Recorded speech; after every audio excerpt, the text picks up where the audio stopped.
La coalition pour l'alternance et les changements et plusieurs organisations de la société civile ont battu le pavé par dizaines de milliers ce vendredi 8 juin 2018 pour exiger des élections libres et transparentes, un égal accès aux médias d'État et pour dénoncer les coupures intempestives d'eau et d'électricité.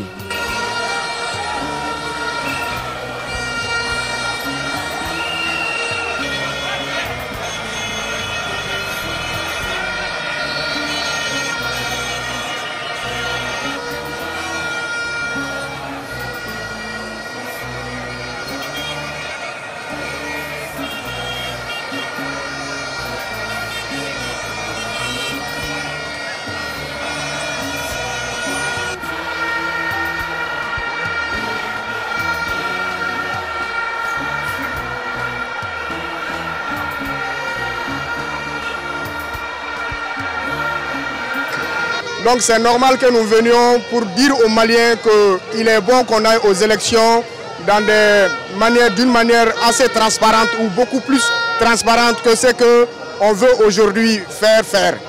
Maintenant, ce qui est important aussi, c'est de faire comprendre au gouvernement qu'ils ont compris la leçon cette fois.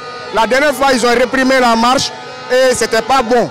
Les Maliens aujourd'hui ont plus besoin d'être ensemble, ont plus besoin de paix, de sérénité, avec tout ce qui se passe à l'intérieur du pays, avec tout ce qui se passe avec ceux qui aujourd'hui sont en train d'occuper des zones entières du pays. Aujourd'hui, qu'on laisse l'opposition faire son travail, l'opposition amener les Maliens à faire comprendre qu'il faut aller à des élections et qu'il faut libérer l'ORTM.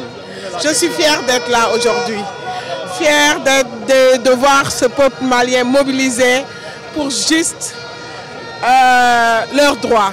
Marcher est un droit démocratique et laisser les gens marcher, c'est normal.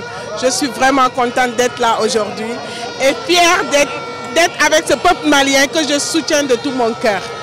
Fière d'être malienne aussi. Merci. Je ne suis ni de l'opposition ni de la majorité, mais je suis malien. Et en tant que citoyen, vraiment mon souci est qu'il puisse y avoir des élections transparentes. Je crains fort donc, des crises post-électorales. Donc également à ce qui concerne l'ORTM, c'est à travers l'ORTM qu'on s'informait. À travers l'ORTM qu'on était au courant de ce qui se passait dans notre pays. Mais l'ORTM passe tout son temps donc, à montrer, je ne sais pas quoi, à faire l'éloge du président de la République, souvent même à donner des informations qui n'ont rien à voir avec la réalité des citoyens. Nous souffrons. En 2013, nous avons tous voté pour Ibeka. Moi-même, j'ai voté pour Ibeka. Donc c'était afin qu'il puisse trouver une solution donc, à nos différents problèmes. Vraiment, je pense qu'aujourd'hui, il faut le reconnaître, son blanc est négatif. Je m'avais lancé un appel à la jeunesse. Cette fois-ci, l'erreur que nous avons eu à commettre en 2013, il va falloir qu'on fasse très attention, énormément attention, pour qu'en 2018, donc pour que nous choisissons quelqu'un, surtout un patriote, quelqu'un qui se soucie de ce pays, quelqu'un qui connaît la réalité de ce pays.